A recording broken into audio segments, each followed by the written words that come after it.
The doll museum had always loomed large in the townspeople's imaginations. Nestled at the end of a cobblestone street, its aged facade looked like something out of a forgotten fairy tale, ornate arches framed by ivy that seemed to creep ever closer, as if the building itself wanted to reclaim the land. I had been invited for a night tour, something that would normally thrill me. But that evening, as shadows stretched long and the sun dipped below the horizon, an inexplicable sense of dread settled in my stomach. Stepping inside, I was greeted by a chilling silence. The air was heavy with dust and the faint scent of mildew, the kind that whispered of memories long past. The curator, a wiry man named Mr. Ashworth, greeted me with a knowing smile. "Welcome to the museum," he said, his voice low and raspy, as if he were sharing a secret. "You're in for quite an experience tonight." The first room was dimly lit, with spotlights illuminating shelves filled with dolls of every conceivable design. From porcelain beauties with intricate dresses to raggedy, hand-stitched figures, they all seemed to watch me with their unblinking eyes. I felt a shiver run down my spine, but I forced myself to smile. "They're beautiful," I said, trying to sound enthusiastic. "They're more than beautiful, Mr. Ashworth replied, a glint in his eye. "Each doll has a story, and some stories are better left untold." As he guided me deeper into the museum, I couldn't shake the feeling that the dolls were alive, their glassy eyes tracking my every movement. In one corner stood a doll with wild hair and a tattered dress, her gaze piercing. "That one's from the early 1900s, Mr. Ashworth explained. They say she was abandoned by her owner during a storm. The girl never made it home." I glanced at the doll again, noticing how her mouth seemed to twist in a silent scream. I felt a pang of sadness but brushed it off, attributing it to my imagination. "What about the others?" I asked, hoping to distract myself. Let's move on," he said, leading me to the next room. As we walked, I heard a soft whisper, almost like a child's voice, drifting through the air. I paused, scanning the room, but Mr. Ashworth continued, seemingly unfazed. "This room features dolls from various cultures," he said, gesturing to an array of figures dressed in vibrant fabrics. "Some of them are said to be vessels for spirits. You can't imagine the power they hold."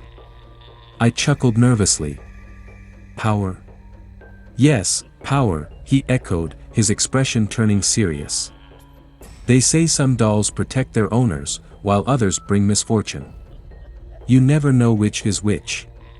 Despite the unsettling atmosphere, I found myself intrigued. I stepped closer to a particular doll, a beautifully crafted figure wearing a traditional kimono. But as I examined her, I felt a sudden chill wash over me, making me shudder. I took a step back, shaken, and tried to focus on Mr. Ashworth's voice, which had taken on a more intense tone. "This one is a favorite among our visitors," he said, pointing to a doll with dark, hollow eyes. "They say she cries at night, weeping for her lost child." I looked at the doll, and for a fleeting moment, I thought I saw a tear forming in her eye. I blinked, and it was gone, leaving me to wonder if it had been my imagination. Mr. Ashworth noticed my reaction. "You can feel it, can't you?" he asked softly. "Feel what?" I replied, my heart racing. "The energy," he whispered, his voice dropping to a conspiratorial tone. "These dolls, they're not just toys. They're vessels of emotion, of memories. Some harbor sorrow, others anger, and a few, rage." The word hung in the air like a dark omen. I glanced around the room, unease settling in. The whispers grew louder, echoing in the corners of my mind. As we continued, I felt a tightening in my chest, a sensation of being watched that I couldn't shake. In the next room, the atmosphere shifted. The dolls here were darker, their expressions twisted in ways that sent shivers down my spine. A particularly grotesque doll stood at the center, her face cracked and faded. "That one's from a very unfortunate story, Mr. Ashworth explained. She was a child's plaything that turned into a nightmare. What happened? I asked, my curiosity piqued. She was once a beloved toy, he began, his eyes narrowing. But her owner's jealousy turned her into a vessel for malice. The girl grew up, but the doll remained, harboring her darkness. I felt drawn to the doll, unable to look away. It seemed to pulse with an energy that was both horrifying and fascinating. I stepped closer, and a sudden gust of wind swept through the room, rattling the windows. Startled, I took a step back, feeling the ground beneath me shift. Mr. Ashworth raised an eyebrow, a hint of a smile playing on his lips. Don't worry, he said. They can't hurt you, unless you let them in. A chill settled in my bones. Let them in. I echoed, my voice barely a whisper. Yes, he replied, his tone grave. These dolls can influence your thoughts, your emotions. Some visitors have reported feeling an overwhelming urge to take one home. A wave of nausea washed over me as I recalled stories of people who claimed their dolls had haunted them, whispering secrets at night, demanding attention. I was about to voice my discomfort when a loud crash echoed through the museum. Startled, I turned to see one of the dolls had toppled from a shelf, landing on the floor with a heavy thud. Don't be alarmed, Mr. Ashworth said, but his voice had an edge of concern. It happens sometimes. I could see the unease flickering in his eyes, and my heart raced. Should we check on it? He waved a hand dismissively. It's just a doll. They have a mind of their own. I swallowed hard, feeling the oppressive weight of the museum closing in on me. I tried to focus on the next exhibit, but the whispers grew louder, almost urgent. I could swear they were calling my name now, echoing in the recesses of my mind. Help us. Free us. Are you all right? Mr. Ashworth asked, concern creeping into his voice. I think I need a moment, I stammered, stepping away from the exhibits, desperate for fresh air. As I turned, I felt a tugging sensation at my sleeve, as if a small hand was grasping for me. I looked down, but nothing was there. My heart pounded in my chest. Did you see that? I asked, my voice trembling. See what? He replied, feigning ignorance. I shook my head, unwilling to believe that I was losing my grip on reality. I needed to leave. I needed to escape the oppressive atmosphere of the museum. Let's move on, Mr. Ashworth suggested, leading me to a narrow hallway. This next room is one of our most popular. The hallway felt claustrophobic, the walls closing in as we approached the door at the end. As we entered, I was greeted by a vast collection of dolls, hundreds of them, all crammed into one space. The air felt electric, charged with an intensity that made my skin crawl. I could hear the whispers again, clearer now, a cacophony of voices weaving a tapestry of despair and longing. Welcome to the Hall of Whispers, Mr.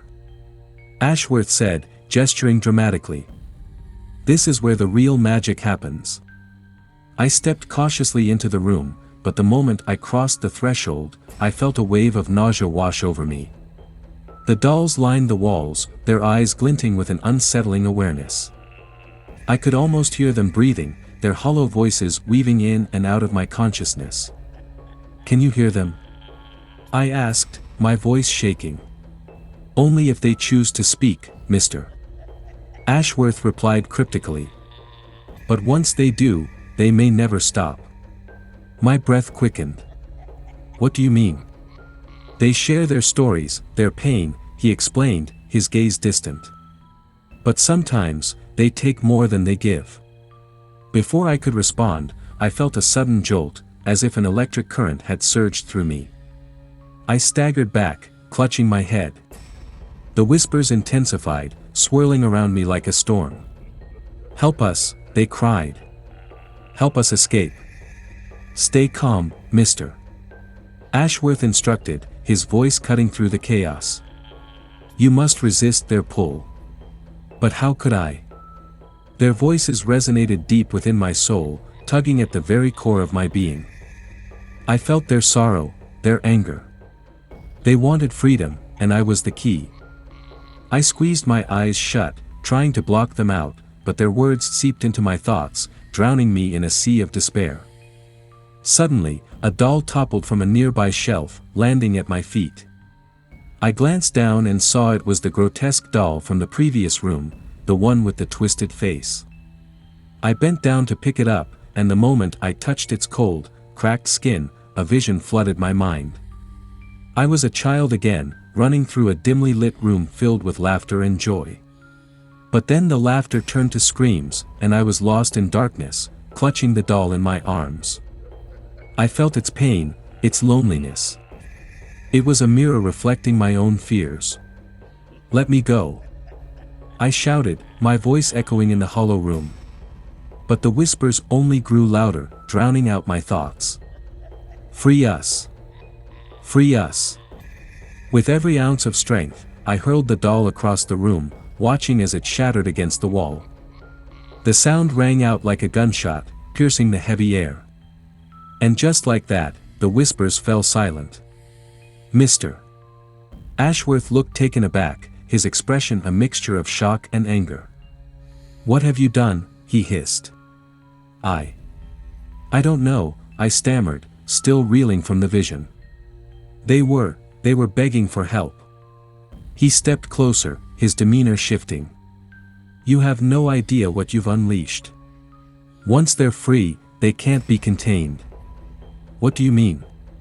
I asked, panic rising in my chest. "Some dolls are more powerful than others," he explained, his eyes narrowing. "The one you broke was a guardian, meant to protect the others. Now they're vulnerable." I felt a chill creep down my spine. "What happens now?" He didn't answer. Instead, he turned and walked away, leaving me standing in the midst of shattered porcelain and whispered threats. I glanced around, suddenly aware of the doll's expressions shifting once again. They were watching me, their eyes filled with an emotion I couldn't quite place, rage, sadness, perhaps even a hint of gratitude. I stumbled back, my heart racing. The whispers began to rise again, but this time they were different. "Join us," they beckoned, seductive and dangerous. "Become one of us." "No," I shouted, shaking my head violently. "I won't." But as I backed away, the walls of the museum seemed to close in around me. I could feel their pull, their desire to take me into their world. I turned and fled, bursting through the door and into the hallway. I ran through the museum, my footsteps echoing in the empty spaces, the whispers growing fainter as I approached the exit.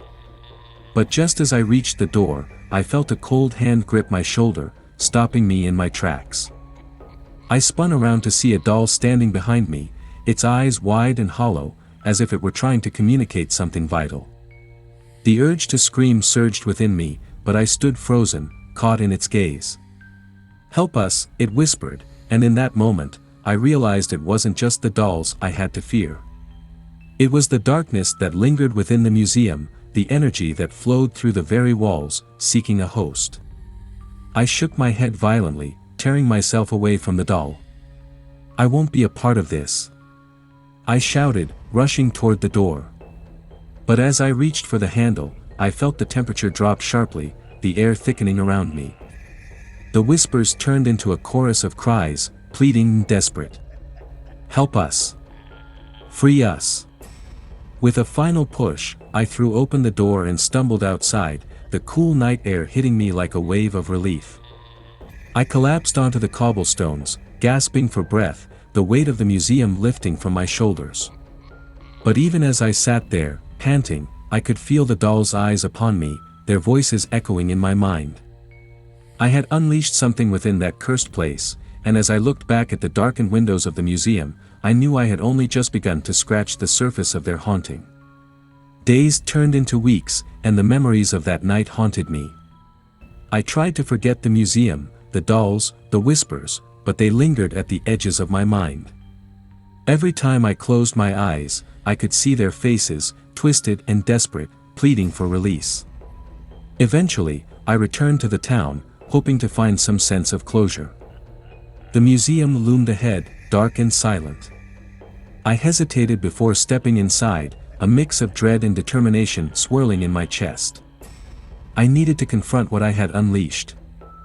As I entered, the familiar scent of dust and mildew hit me, but this time, it felt different. The air was heavy with tension, and I could hear faint whispers echoing through the halls, calling to me. I steeled myself, knowing I had to face the dolls once more. I made my way through the rooms, each doll watching me with eyes that seemed to burn into my soul. The atmosphere was charged, the energy palpable. I reached the Hall of Whispers, and as I stepped inside, the voices enveloped me. "Join us," they beckoned, their tones laced with longing. I closed my eyes, forcing myself to focus. "I'm here to help you," I said, my voice trembling. "I want to understand." A silence fell over the room, heavy and expectant. I felt the energy shift, the dolls shifting in their places, as if waiting for something to happen. "Free us," they urged once more, but this time, there was an urgency in their plea. I took a deep breath, recalling the shattered doll and the chaos that followed. "What do you need from me?" I asked, feeling a spark of hope. "Release the curse," came a voice, clearer than the others. "We are bound by sorrow. You must help us find peace." I nodded, determination flooding my veins. "How do I do that?" "Gather the pieces," the voice replied. "You must find what was lost." I opened my eyes, heart racing. "What pieces?" "The pieces of our stories," it said, the whispers harmonizing into one voice. "Find the truth, and you will free us." With newfound purpose, I set out to uncover the history behind each doll, each story a thread in a tapestry of pain and loss. Days turned into nights as I researched, speaking to townspeople and piecing together fragments of their lives.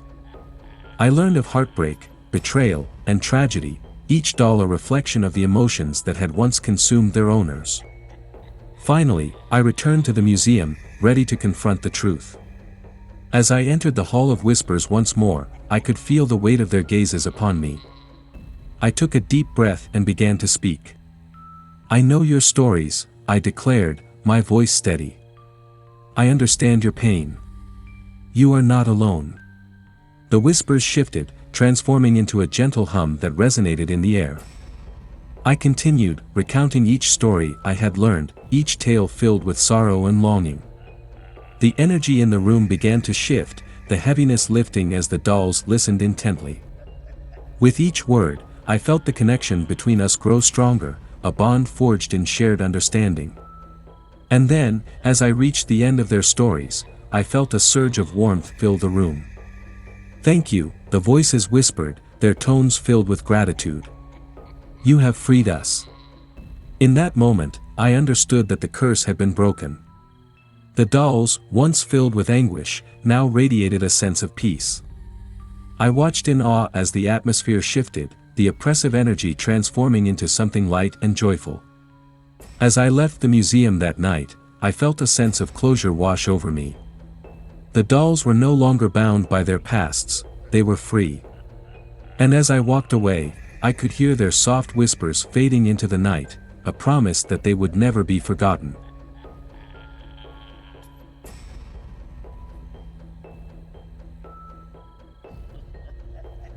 The creepy doll museum stood at the edge of town, a relic of a forgotten era, its weathered facade cloaked in shadows.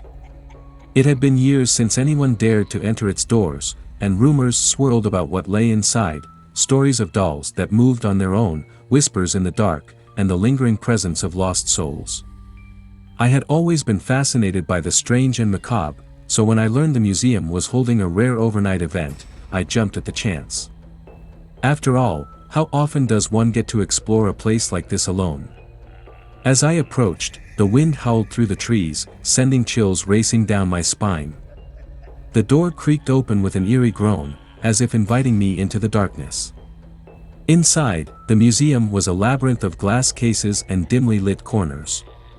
Dust motes danced in the beams of my flashlight, and the air hung heavy with an unsettling silence. I could see them, rows upon rows of dolls, each one more unsettling than the last. Their glassy eyes seemed to follow me as I moved, creating an uncomfortable sense of being watched. I took a deep breath and stepped further inside, the faint sound of my footsteps echoing in the quiet. My heart raced with anticipation and fear.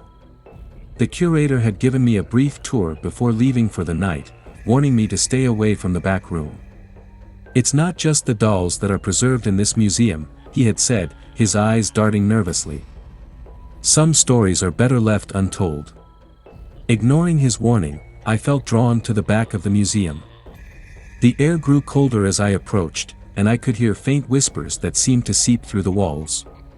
"Help us, remember us," the words were barely discernible, but they sent shivers racing down my spine. I reached for the doorknob, hesitating for a moment.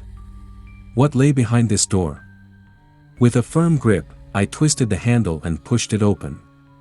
The room was dark, the only illumination coming from a single flickering bulb hanging overhead.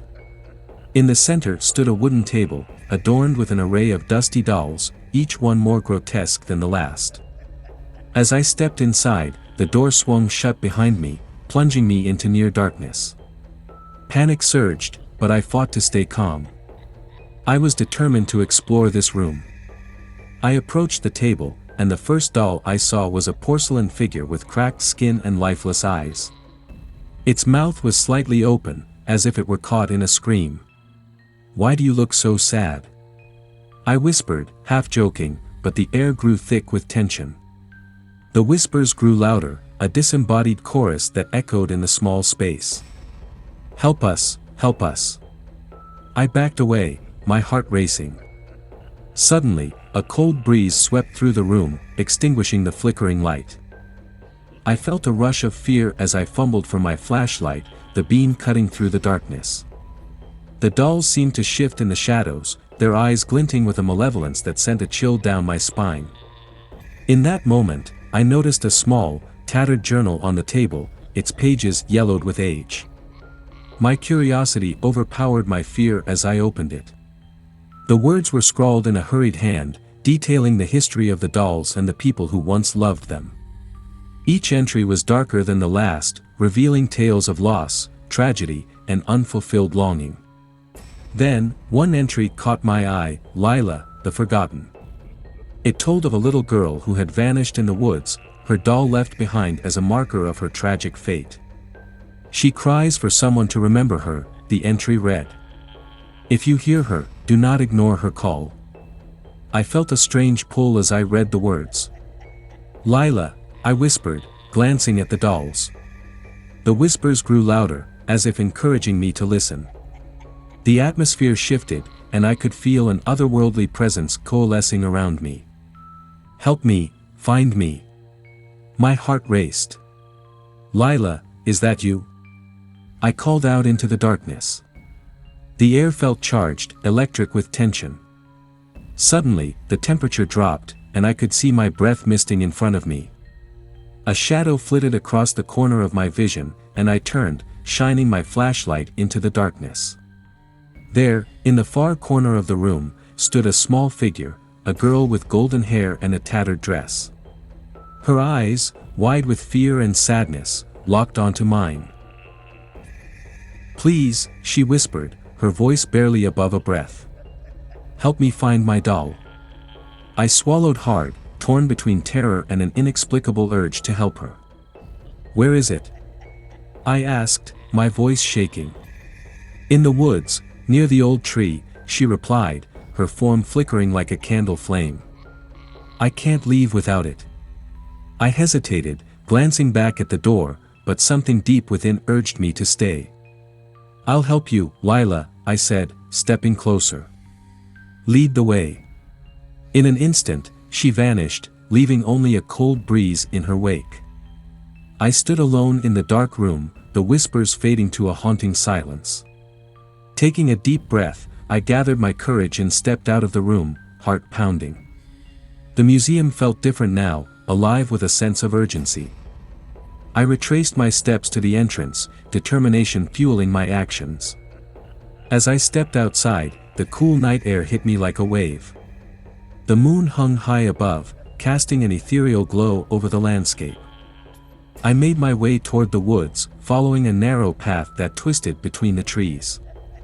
The whispers returned, guiding me deeper into the darkness. This way, they beckoned, weaving through the branches like a haunting melody. I soon reached a clearing, the moonlight spilling down like liquid silver. In the center stood an ancient tree, its gnarled roots sprawling like fingers grasping for the earth. I felt a shiver run down my spine as I approached, remembering Lila's words. "Where is your doll?" I whispered into the stillness. The air grew thick with tension, and the whispers intensified, swirling around me in a chaotic symphony. "Help us, help us." I knelt by the tree, scanning the ground for any sign of Lila's lost doll. My heart raced as I brushed away leaves and debris, desperation clawing at my chest. Suddenly, my fingers brushed against something cool and hard. I dug deeper and unearthed a small, dirt-covered doll, its features obscured by grime but its dress unmistakably worn and tattered. "Is this it?" I cried out, holding it up to the moonlight. A cold breeze wrapped around me, and I felt a shift in the atmosphere. "Yes," a voice chimed, and I turned to see Lila's shimmering form materializing beside me. She reached for the doll, her eyes filled with longing. "Thank you," she exclaimed, her voice ringing with joy. "Now I can finally rest." As she grasped the doll, a brilliant light enveloped her, illuminating the clearing. I shielded my eyes, feeling warmth radiate from the center of the glow. The whispers transformed into a harmonious melody, a sound of release and gratitude. Lila turned to me, her form becoming more ethereal, a smile gracing her lips. "You've helped me find my way home. Thank you for remembering." And then, in an instant, she was gone, the light dissipating into the night. The clearing returned to silence, but it was a peaceful silence, one filled with the echoes of gratitude. I stood alone beneath the ancient tree, heart pounding but filled with a sense of purpose. I had faced the darkness of the museum, embraced the unknown, and found a lost soul in the process. The woods, once ominous, now felt serene, as if the spirits that had lingered were finally at peace. As I made my way back through the museum, the dolls no longer felt threatening. Instead, they seemed to watch over me with a newfound understanding, their whispers now gentle and warm.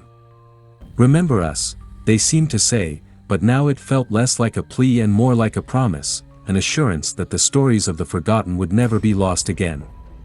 With the dawn breaking in the distance, I stepped outside the creepy doll museum, feeling a weight lift from my shoulders. I had ventured into the depths of fear and returned with a light that would guide me forever.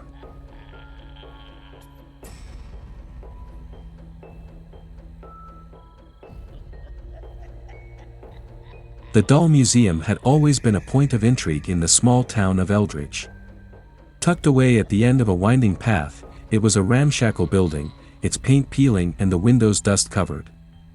The locals spoke of the museum in hushed tones, their words laced with caution. They warned of the dolls, some said they could move on their own, while others claimed they whispered secrets in the night.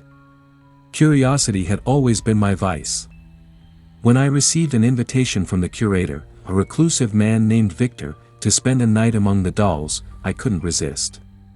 As I approached the museum, the sun dipped low in the sky, casting long shadows that danced on the ground. I hesitated for a moment, a cold breeze rustling through the trees. But excitement overrode my apprehension, and I pushed the heavy door open. Inside, the air was stale, tinged with the musty smell of old fabric and forgotten memories.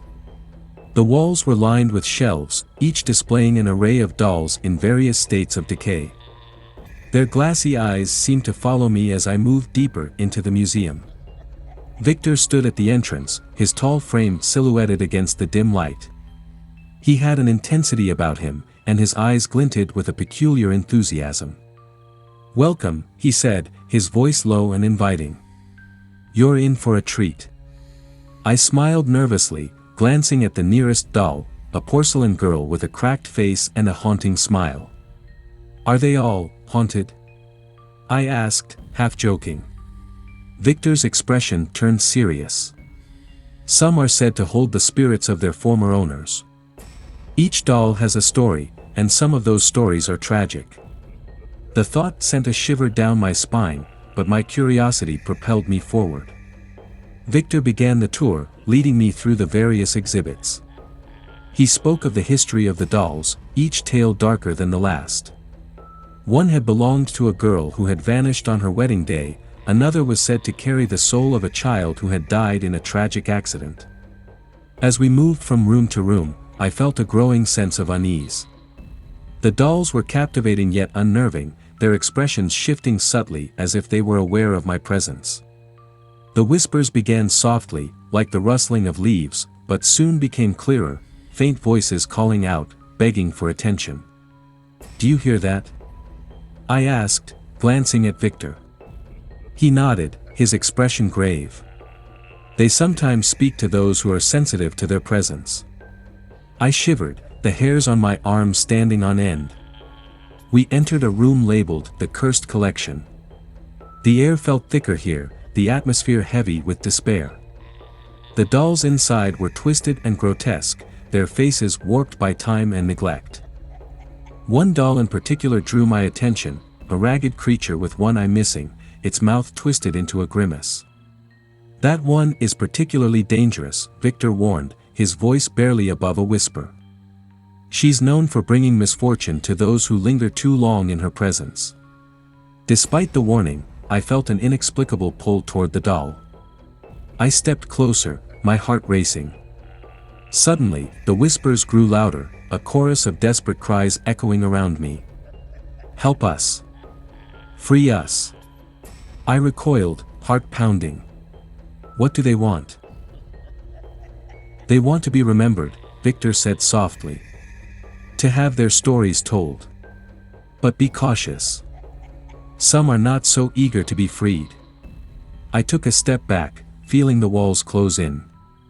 The atmosphere was thick with an energy that made my skin crawl. I glanced at Victor, whose expression was one of concern. "We should move on," he said, ushering me toward the exit of the room. As we stepped into the next exhibit, I noticed that the whispers had quieted, but the feeling of unease lingered. We entered a dimly lit space where the dolls were arranged in a circle, their faces illuminated by flickering candlelight. "This is the Circle of Souls," Victor explained. "It's said that those who sit in the center can commune with the spirits." "Commune?" I echoed, a mix of fascination and fear swirling within me. "Many have come seeking answers," he replied. "But the dolls do not always give what is requested." I was about to ask more when the lights flickered and the temperature dropped. A chill ran through me, and I could feel the whispers return, this time sharper, more insistent. "Join us. Help us." Suddenly, the lights went out completely, plunging us into darkness. I felt a wave of panic wash over me. "Victor?" I called, my voice trembling. "I'm here," he said, though his voice sounded distant. I reached out, trying to find him, but the darkness enveloped me. The whispers grew louder, swirling around me, and I felt hands grasping at my arms, tugging me into the shadows. "Let go!" I screamed, trying to break free from their grasp, but I felt myself being pulled into the center of the circle. Just then, the lights flickered back on, revealing Victor standing by the door, his face pale. "You mustn't give in to them," he shouted. "Help!" I cried, feeling the doll's grip tighten around me. I fought against the invisible hands, my heart racing. "What do they want?" "Freedom," they echoed in unison, their voices haunting. "Release us." With a surge of determination, I closed my eyes, focusing on the stories I had heard. "I will tell your stories," I shouted, my voice cutting through the chaos. "I will remember you." The grip on my arms loosened, and the whispers turned to gasps of relief. I opened my eyes to see the dolls returning to their original positions, their expressions softening. The weight in the room lifted, and I felt the oppressive energy dissipate. Victor rushed to my side, his face a mask of concern. "Are you all right?" I think so," I stammered, still trying to catch my breath. "What just happened?" "You touched something powerful," he replied, his voice trembling slightly. "The dolls can sense fear, but they also respond to compassion. You offered them a chance to be remembered." I looked around, the dolls now seeming more like solemn guardians than vengeful spirits. "Can they really be freed?" Victor nodded slowly. "They can, but it requires great care. Not all stories are easy to tell, and some may not wish to be remembered." I felt a sense of responsibility wash over me. "I want to help them," I said, resolve hardening within me. "I want to tell their stories." As the night wore on, I worked alongside Victor, gathering the tales of the dolls, one by one. I listened to their whispers, writing down their histories with reverence and care. With each story, I felt the energy in the museum shift, becoming lighter, more hopeful.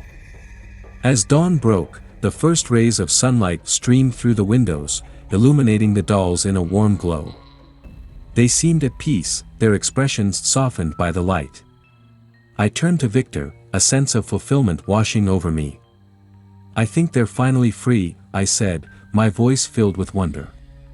He smiled, a look of gratitude in his eyes. "You've done something remarkable.